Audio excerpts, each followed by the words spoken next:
Seguimos aquí en Puntos de Vista, ya compartiendo, como les adelantábamos, queremos hablar un poco de historia en este día feriado 8 de diciembre en torno a todo lo que se cuenta sobre la Virgen de Caacupé. Esta historia de fe tan particular, pero que también tiene algunas personas que hablan de cómo se habría iniciado todo. Hay otros aspectos que muchas veces son historias que no se cuentan, y todo eso queremos abordar el día de hoy con historiadores, con expertos en la materia, como les decía antes de la pausa, que ya nos acompañan, y les agradecemos muchísimo por su tiempo, más todavía por venir en este día feriado. Claudio Velázquez, ¿cómo le va? Muy buenas noches, Fernanda, para hoy, para toda la teleaudiencia, para Diego también, que nos están mirando seguramente. Gracias por la invitación.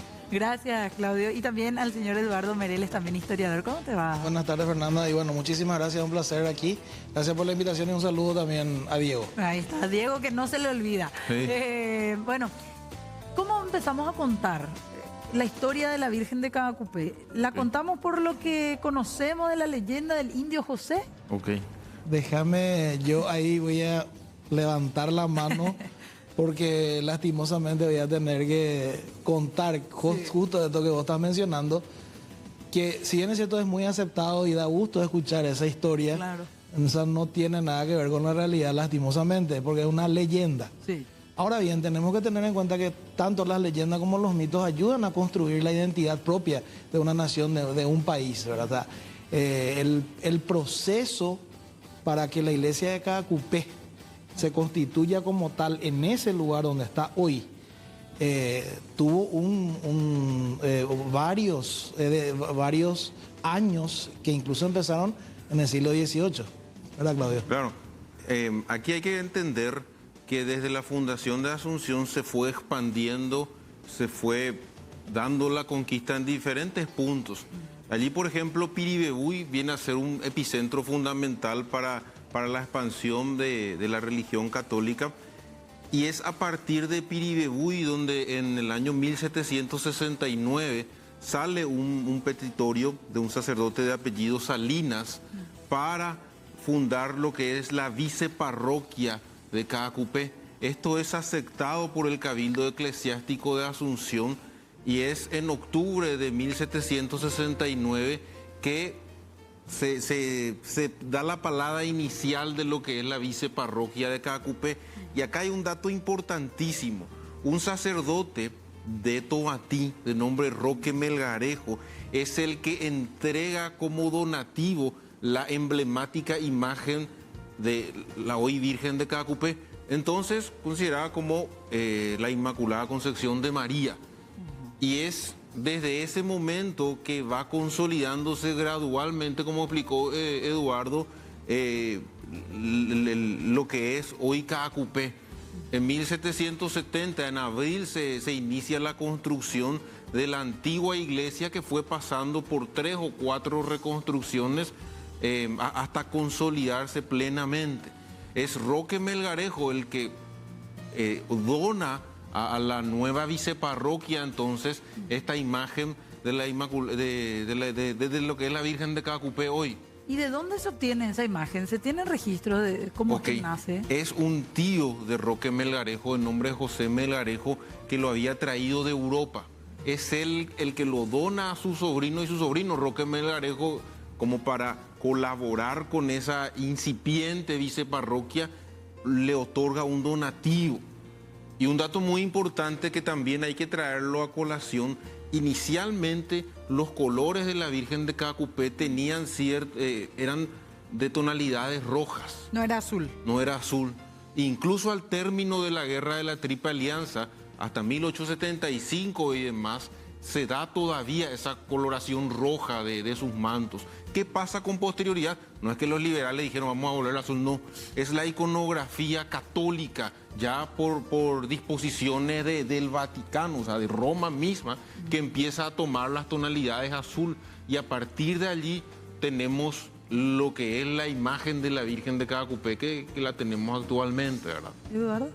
Justamente cuando hablamos de lo que es la creación de la viceparroquia y la extensión en lo que respecta al crecimiento poblacional que va hacia el este, cuando eso solamente en Piribebuy había una mayor aglomeración de gente, era por una necesidad que tenían las propias poblaciones de tener un lugar donde rendir homenaje a sus creencias religiosas. Claro. Y básicamente por eso piden los habitantes de la población aledaña de la zona más de cordillera, la creación de una viceparroquia. Y bueno, y ahí es la que se acepta eso ya antes de la independencia del Paraguay, estamos hablando de 1769. Y bueno, entonces el punto va y se crea entonces a partir de ese año lo que se conoce realmente como la iglesia de Nuestra Señora bajo la advocación de la Inmaculada Concepción de María. Ese era el nombre completo. El nombre completo, ¿verdad? La advocación que era la protección que recibía de parte de esta virgen o de esta imagen religiosa, ¿verdad? Y que tuvo un crecimiento extraordinario y que un auge lo tiene justamente, como dijo Claudio, gracias a Fidel Maíz, después de la Guerra de la Triple Alianza, ¿verdad? Entonces fue creciendo paulatinamente y también la fe. Y eso se dio con muchos milagros que fueron atribuidos a lo que sucedió en cercanías de su fiesta, que es el 8 de diciembre. Ahora, ¿por qué en Caacupé? Okay. ¿Por qué se erige allí la iglesia? Okay. Acá hay que entender fundamentalmente la ubicación, tal vez, su cercanía a Piribebuy, pero lo que es espectacular es cómo después de la Guerra de la Triple Alianza, Fidel Maíz, hombre muy polémico durante la Guerra de la Triple Alianza, que incluso estuvo 4 años en el periodo de la posguerra en Asunción, y dado los conflictos que representaba su persona, va hasta San José de los Arroyos, él se da cuenta de lo dolida que estaba la nación paraguaya después de la Guerra de la Triple Alianza, lo fragmentada incluso, y es él el que toma la posta hacia la consolidación de la Virgen de Caacupé como integradora del pueblo paraguayo. ¿Qué hace? En 1883 escribe un libro que refiere a la Virgen de Caacupé, y con ese libro él logra llegar muchísimo, y es a partir de allí que, como ustedes le expliqué, se integra la nación paraguaya en torno a la imagen de la Virgen de Caacupé. Ojo, hay registros de que para 1876 ya había peregrinaciones desde Asunción. ¿Sí? Incluso el 8 de diciembre de 1876 un general combatiente de la Guerra de la Triple Alianza paraguayo hace un levantamiento, una especie de revuelta en contra del presidente Juan Bautista Gil. ¿Qué pasa? Fracasa su revuelta. Logró 100 adeptos a lo mucho. Patricio Cobar, que después va a ser presidente, le derrota en su levantamiento, y tanto ensañamiento había que no solamente le asesinan a Serrano, sino que le arrancan con cuchillo la barba. Lo que pasa es que Serrano entró en unas polémicas en la Guerra de la Triple Alianza. Hubo una batalla, la batalla de Abadel, que no tenía que pelearse, y se peleó por una mala recomendación suya, y bueno, eso se arrastró hasta 1876, y el primer registro de peregrinación importante se tiene gracias a la revolución de Germán Serrano, porque él aprovecha ese movimiento de gente para hacer su golpe, que él terminó fallido. Sin ninguna duda, cuando vemos y justamente quiero ampliar un poquitito la respuesta de Claudio, del por qué en Caacupé, porque ahí estaban varias poblaciones, primero que eran más cercanas a Asunción, y varias antiguas poblaciones de franciscanos, jesuitas, y era un lugar donde la gente ya tenía conocimiento de lo que es la cultura de la religión, ¿verdad? O sea, la famosa evangelización que hacen los jesuitas. Como que ya estaba instalada. Todas las misiones estaban instaladas, entonces se necesitaba una imagen religiosa, por así decirlo, titular, ¿verdad? Habían varios santos, ¿verdad? Pero se necesitaba una principal, y fue justamente Nuestra Señora, que después iba a ser de Caacupé, ¿verdad? La que toma la delantera y que continúa hasta hoy. Justamente estaba mirando yo recién el resumen. Dentro de la historia no podemos hablar de procesos así aislados. Todo siempre es parte de una línea de tiempo.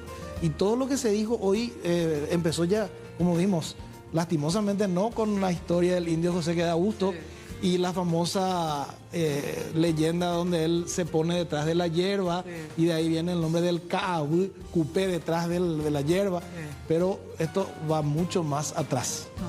Bueno, queremos seguir hablando de eso. Sí. Ver un poco y desmitificar, porque uno a veces toma como cierto, tanto escuchó las leyendas, que como que eso queda inserto dentro de la sociedad también, ¿verdad? Que no está mal. Fernanda, discúlpame, pero es que está bien. Claro. Es muy lindo, solamente que muchas veces quienes hacemos investigación tenemos que contar la verdad, y muchas veces esa verdad no es tan políticamente correcta, pero es lo que tenemos que, pero está bien, tenemos que así inculcarle a los chicos, y detrás de eso también. Y mira, te cuento esto, un detalle, porque esto tiene mucho que ver. Estábamos hablando antes de entrar aquí en el set, de la importancia que tuvo, o que siempre tiene, principalmente la homilía central del 8 de diciembre.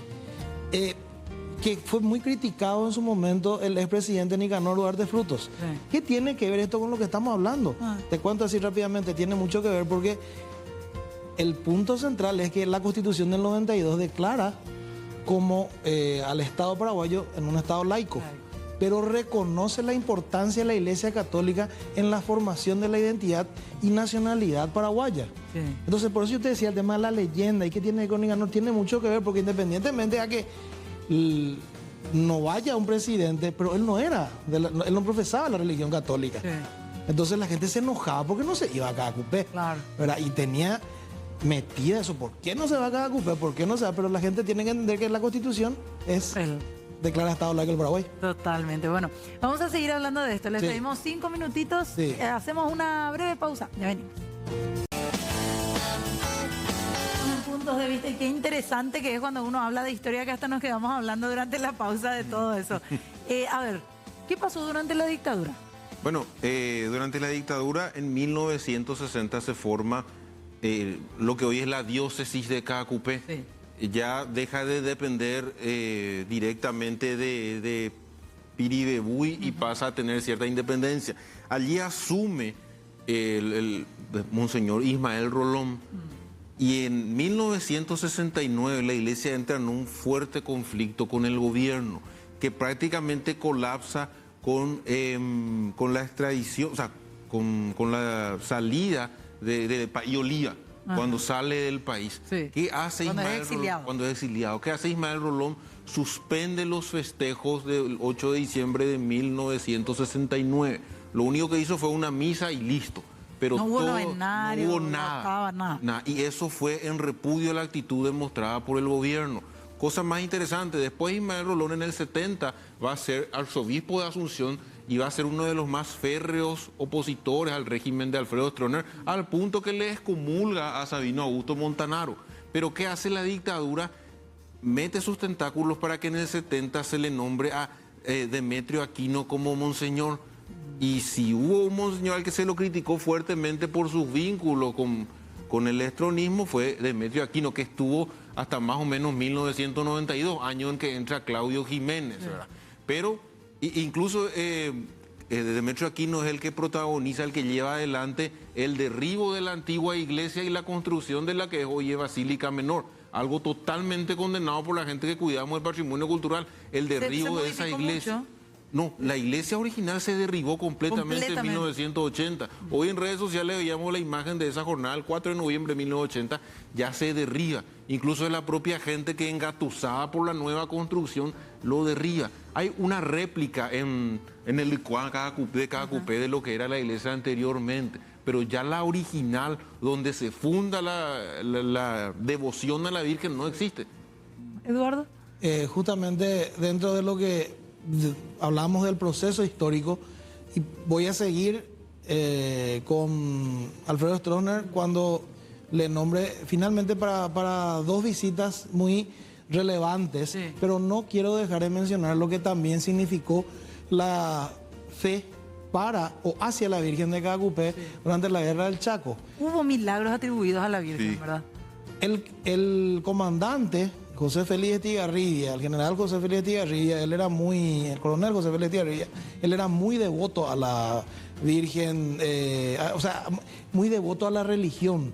Tenía imágenes de la Virgen María Auxiliadora y imágenes de la Virgen de Caacupé. Pero ¿qué pasa? ¿Por qué adquiere protagonismo nuevamente durante el conflicto de la guerra en defensa por el Chaco Boreal, porque ocurre el milagro cerca de su fecha de aniversario, que es el 8 de diciembre. En Campo Vía, una batalla de 50 días, ocurren cerca del 7, 8, 10 de diciembre, ocurren, bueno, la retomada de Alihuatá, Charagua. Al día siguiente de uno de los últimos días ya de batalla, se toman 2 tanques bolivianos, ¿verdad?, por el regimiento San Martín. Y entonces, entre otras cosas, hay 2 milagros más atribuidos, justamente porque son en vísperas del 8 de diciembre. Primero, la rendición de un contingente de 250 oficiales y 8.000 soldados bolivianos. Y la toma de todo tipo de pertrechos que pasaron a formar parte del ejército paraguayo, que utilizaba justamente, por suerte, la misma o el mismo calibre de armas, ¿verdad? Y bueno, ahí viene el primer milagro, ¿verdad? Y el segundo, uno que es conocido constantemente, es la famosa retoma de los pozos de agua de Irendahue, de parte o al mando del coronel Alejandrino Garay. Y la famosa frase: hijos míos, vamos a caminar, caminamos 60 kilómetros, y si vamos a morirnos, todos vamos a morirnos, pero en Irendahue. Retomaron el pozo. En guaraní, anipe manoche tagracuera, que aguanta mi vez, hayajaña mano, oñondive, Irendahue. Irendahue, así fue. Eso siempre se recuerda. ¿Y cuándo fue eso? 8 de diciembre. Fue el 8, 9 de diciembre, esos días. Retomando el tema, para que veas, bueno, el culto ya, ya en la guerra del Chaco, retomando el gobierno de Alfredo Stroessner. Caacupé también fue parte 2 veces en la historia del Paraguay, bueno, primero bajo el gobierno dictatorial, de carácter dictatorial de Alfredo Stroessner, de la visita del Papa Juan Pablo II. Sí. Y también ya bajo el régimen democrático, en estos años de vida democrática tenemos, visita también Caacupé el Papa Francisco, ¿verdad? Y para que vean la importancia de lo que representa esta feligresía, que siempre es fiel a Caacupé, ¿verdad? Y bueno, los 2 papas que vinieron al Paraguay, las 2 únicas veces en la historia, estuvieron en Caacupé. De ahí la importancia de lo que es la iglesia. Totalmente. Bueno, Eduardo, Claudio, nos quedamos sin tiempo, pero de tanto que tenemos todavía para charlar, así que les agradecemos muchísimo, particularmente yo, y espero que también la gente haya aprendido bastante en torno a estas historias también que se cuentan de Caacupé. Muchísimas gracias, Eduardo. Gracias, Fernanda, por la invitación. Gracias, Fernanda, y un saludo a Diego y a todos los televidentes. Gracias. Saludos a todos. Gracias. Hacemos pausa, ya venimos.